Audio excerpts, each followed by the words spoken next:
ஓம் ஆஞ்சநேயரே போற்றி போற்றி. ஓம் ஆஞ்சநேயரே போற்றி போற்றி. என் அன்பு குழந்தையே, உனக்கான அதிர்ஷ்டம் இப்பொழுது உன்னை தேடி வரப்போகின்றது. உன் ஆஞ்சநேயர் மீது உனக்கு நம்பிக்கை இருக்கின்றது தானே? நான் நிச்சயம் உன் வாழ்வில் அதிர்ஷ்டத்தை கொண்டு வந்து நீ நினைத்ததை எல்லாம் நான் உனக்கு செய்து கொடுக்க போகிறேன். நல்லது நடக்க போகும் சமயத்தில் உனது பலம் என்ன, பலவீனம் என்ன என்பதை யாருக்கும் நீ காட்டிக்கொள்ள வேண்டாம். எல்லோரிடமும் எப்பொழுதும் பேசிக்கொண்டே இருந்தால் உன் பலவீனம் என்ன என்பதை சுலபமாக கண்டு கொண்டு விடுவார்கள் என் செல்லமே. அதே போல உன் பலத்தை நீ அவர்களுக்கு தெரியப்படுத்த வேண்டும் என்று நினைத்தால் யாரிடமும் அதிகம் பேசாமல் இரு. அவர்களே உன்னை கௌரவப்படுத்துவார்கள். நீ எந்த விஷயத்தை பெற நினைக்கிறாயோ, எதை அடைவதற்கு நீ ஆசைப்படுகிறாயோ, இறுதி வரையிலும் அதை பெறாமல் நீ விட்டு விடாதே. அதற்கான முயற்சிகளை செய்து கொண்டே இரு. அதனால் என்ன நடக்கும் என்று, அதன் விளைவுகளையோ, அதன் மூலமாக தோல்வி வந்துவிடுமோ என்று கவலைப்படக்கூடாது. ஏனெனில் உனக்கான விஷயங்களை முடித்து தரப்போவதும் நான் தான். உனக்கான வெற்றி மாலையை அணிவிக்க போவதும் நான் தான். அப்படி இருக்கும் பொழுது நீ ஏன் கண்டதை யோசித்து கவலைப்பட வேண்டும்? நீ ஒரு பொழுதும் தோல்வியை பெற்றுவிட மாட்டாய் என் செல்லமே. முடிவோடும் முயற்சியோடும் போராடு. நிச்சயம் உனக்கான முடிவு நீ எதிர்பார்த்தபடியே நடக்கும். கூட்டத்தில் ஒரு எதிரி இருந்தால் நீ வளர்ந்து வருகிறாய். அதை பொறுக்க முடியாமல் தான் உனது எதிரிகளாக மாறி வருகிறார்கள் என்பதை புரிந்து கொள். ஒரு மிகப்பெரிய கூட்டமே உனக்கு எதிரியாக இருந்தால் நீ வளர்ந்து விட்டாய். அதனால்தான் இத்தனை பேர் எதிரிகளாக இருக்கிறார்கள் என்பதை புரிந்து கொள்ள வேண்டுமே தவிர, எனக்கு எதிரே ஏன் இப்படி சதி செய்கிறார்கள், எதற்காக இப்படி துரோகம் நினைக்கின்றார்கள், கெட்டது நினைக்கின்றார்கள் என்று யோசிக்க வேண்டாம். உன் வாழ்க்கை அழகாய் மாறிவிட்டதை பொறுக்க முடியாமல் எதிரி உருவாவது என்பது மனித குலத்தில் இயல்புதான். அத்தனையையும் ஏற்றுக்கொள். நீ முன்னேறி போய்கொண்டே இரு. அவர்கள் பின்னால் தங்கி இருந்து உன்னை குறை சொல்லிக் கொண்டே இருப்பார்கள். பின்னால் திரும்பி பார்க்க வேண்டாம் என் செல்லமே. உனக்கான அதிர்ஷ்டத்தை உனக்கு நான் அள்ளி கொடுக்க போகிறேன். தங்கத்தில் செய்த தேராகவே இருந்தாலும் சரி, தேவை முடிந்த பிறகு அதை ஓரமாகத்தானே நிறுத்துவார்கள். அதுபோலதான் சில உறவுகளும் அவரவர் தேவைக்காக உன்னை தூக்கி வைத்து பேசிக் கொண்டிருந்தார்கள். இப்பொழுது உன்னால் தேவையில்லை, நீ உன்னால் எதுவும் செய்ய முடியாது என்று நினைக்கிறார்களோ, அப்பொழுதே உன்னை ஓரங்கட்ட ஆரம்பித்து விடுவார்கள் என் செல்லமே. அதையெல்லாம் பெரிதாக நினைத்து புலம்பவும் வேண்டாம், நீ வருத்தப்படவும் வேண்டாம். ஏனெனில் மனிதர்கள் எப்பொழுதும் காலம் காலமாக இதைத்தானே செய்து கொண்டிருக்கிறார்கள். உன் கைவிட்டு போகும் எதுவும் உன்னுடையது இல்லை என்பதை புரிந்து கொண்டு சந்தோஷமாக வாழ ஆரம்பி. உனக்கானது எதையும் உன்னை விட்டு விலக விடமாட்டேன். அதுபோல உனக்கு சரியில்லாததை ஒருபொழுதும் உன் வாழ்வில் கொடுக்க மாட்டேன் என் செல்லமே. உன்னிடம் இருந்து விலகி போவதை ஏற்றுக்கொள்வதற்கான பரந்த மனப்பக்குவம் என்பது எல்லா மனிதர்களுக்கும் வராது. ஆனால் நீ அதை ஏற்றுக்கொள்ள பழகிவிட்டாலே உன் வாழ்க்கையில் பாதி துன்பம் விலகிவிடும். வசதியான வாழ்க்கைக்கு நீ ஆசைப்படுவதை விட நிம்மதியான வாழ்க்கைக்கு வாழ ஆசைப்படு. ஏனெனில் நீ என்னிடம் நிம்மதி வேண்டும் என்று கேட்டாலே எதன் மூலமாக உனக்கு நிம்மதி கிடைக்கும் என்பதை நான் அறிவேன். அதற்காகவே உனக்கான வசதியான வாழ்க்கையை அமைத்து கொடுத்து விடுவேன் என் செல்லமே. ஏன் தெரியுமா இப்படி சொல்கிறேன்? வசதி கிடைத்த எல்லோருமே இங்கு நிம்மதியாக வாழ்வதில்லை. ஆனால் நிம்மதியோடு இருக்கும் எல்லோரும் பல வசதிகளை பெற்றுத்தான் வாழ்கிறார்கள். உனக்கான நிம்மதிக்கும் சந்தோஷத்திற்கும் நான் உத்தரவாதம் கொடுக்கிறேன். அவமானத்தை அனுபவமாக எடுத்துக்கொள். அவமானப்படுத்த ஒருவன் இல்லை என்றால் உனக்கு தன்மானம் என்ற ஒன்று தெரிந்திருக்காது அல்லவா?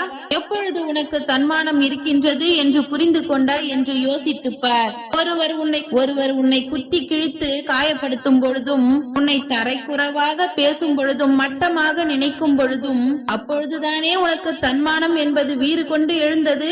அப்பொழுதுதானே அவர்கள் கண் முன்னால் வாழ்ந்து காட்ட வேண்டும், ஜெயித்து காட்ட வேண்டும் என்று நினைத்தாய். அப்படிப்பட்ட அந்த அனுபவம் எப்பொழுது கிடைத்தது? நீ அவமானப்பட்ட போதுதானே. அதனால் அவமானத்தை தவறாக நினைக்காதே. எல்லாம் உன் நன்மைக்காகத்தான் நான் பல விஷயங்களை செய்து கொண்டிருக்கிறேன்.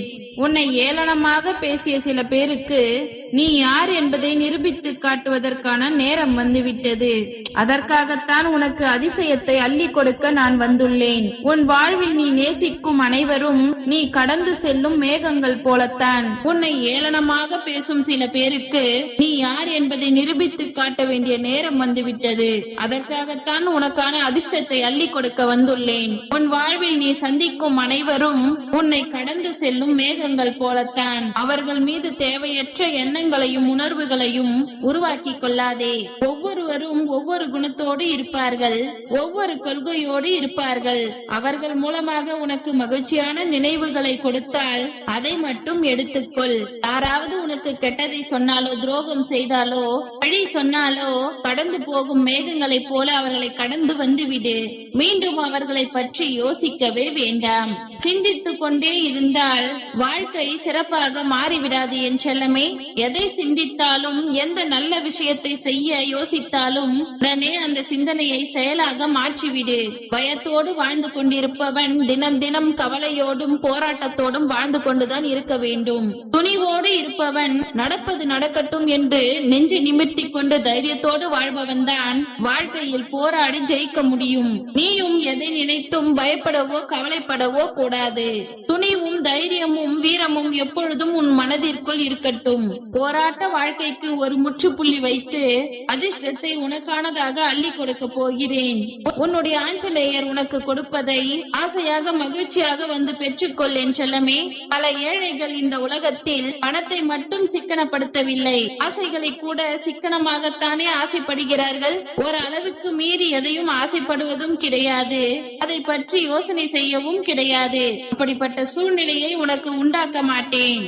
எதுவாக இருந்தாலும் நீ பேராசைப்படு. வாழ்வில் நீ முன்னேற வேண்டும், மிக பெரிய இடத்தை உச்சத்தை அடைய வேண்டும் என்று ஆசைப்படு. நிச்சயமாக உனக்கானதை நான் அள்ளி அள்ளி கொடுப்பேன். பிழையின்றி தவறின்றி யாரும் வாழ்க்கையை வாழ முடியாது என் செல்லமே. எல்லா மனிதர்களிடத்திலும் தவறு செய்வது என்பது ரத்தத்தில் ஊறிவிட்டது. ஆனால் எது தவறு என்பதை உணர்ந்து கொண்டு சரி செய்வதில் தான் அவர்களின் வாழ்க்கையில் வெற்றி கிடைக்கும். சரி செய்வதில் யாரும் தயக்கம் காட்டக்கூடாது. எது தவறு என்று உணர்கின்றீர்களோ அப்பொழுதே அதை சரி செய்ய துடிப்போடு தயாராகுங்கள். எதையும் சாதிக்க துடிக்கும் எனது பிள்ளையான உனக்கு நிதானம்தான் அற்புதமான ஆயுதம் என்பதை புரிந்து கொண்டு கோபத்தை தூக்கி எறிந்து நீ செய்யக்கூடிய தவறுகளை திருத்திக் கொண்டு நிதானத்தோடும் பொறுமையோடும் சிந்தனை செயலோடும் செய்தால் நிச்சயம் நீ வெற்றி பெறுவாய். உன் வாழ்க்கையில் இப்பொழுது இருக்கும் கஷ்டம் எதுவுமே உன்னை அழித்து விடாது என் செல்லமே. அப்படி நான் விட்டு விடவும் மாட்டேன். நீ படுகின்ற கஷ்டமும் துன்பமும் உன்னிடம் இருக்கும் திறமைகளை வெளிக்கொண்டு வருவதற்காகத்தான் நான் கொடுத்திருக்கிறேன். ஏனெனில் உன்னுடைய திறமை என்னவென்பதையும் உன்னுடைய தகுதி என்ன என்பதையும் இன்னும் நீ அறியாமல் இருக்கிறாய். உனக்குள் திறமையும் ஆற்றலும் நிறைய இருக்கின்றது. ஆனால் நீ பல தேவையில்லாத விஷயங்களால் அதை நீ மறைத்து வைத்திருக்கிறாய். அதனால்தான் அதை உனக்குள் இருந்து கொண்டு வருவதற்காக நான் பல சோதனைகளை கஷ்டங்களாக கொடுத்து வந்திருக்கின்றேன். எல்லா பிரச்சனைகளும் குழப்பங்களும் முடிந்து உன்னுடைய வாழ்க்கையில் நீ புன்னகை பூக்க போகின்றாய். நீ எதிர்பார்த்த எல்லா விஷயங்களையும் நான் உனக்கு செய்து கொடுத்த பிறகு என்னையே நம்பிக்கொண்டிருக்கும் என் அன்பு குழந்தையான உன்னுடைய வாழ்க்கை அழகானதாக மாறிவிடும் என் செல்லமே. கோபம் உன்னை கொல்லக்கூடிய ஆயுதம் என்பதை உணர்ந்து கொண்டு அதை ஒதுக்கி வை. இந்த உலகத்தையே வெல்லக்கூடிய ஆயுதம் என்ன தெரியுமா? உன்னுடைய மௌனம்தான். எல்லா முறையும் மௌனத்தால் எதிர்கொள்ள பழகு. தேவைப்படும் பொழுது மட்டும் அளவாக பேசு. உன் மனசாட்சிக்கு மட்டும் நீ நல்லவனாக இருந்தால் போதும். மற்றவர்களுக்கு விளக்கம் சொல்லவோ மற்றவர்களை பற்றியும் அவருடைய ஆளுமையை பற்றியும் பயம் கொள்ளவே வேண்டாம். உன்னுடைய ஆஞ்சநேயர் மீது பக்தியும் பாசமும் உனக்கு அதிகமாக இருந்து கொண்டிருக்கிறது. அதற்கான பலனாகத்தான் உனக்கான பொக்கிஷத்தை நான் கொடுக்க போகிறேன். ஓம் ஆஞ்சநேயரே போற்றி போற்றி. ஓம் ஆஞ்சநேயரே போற்றி போற்றி. நன்றி.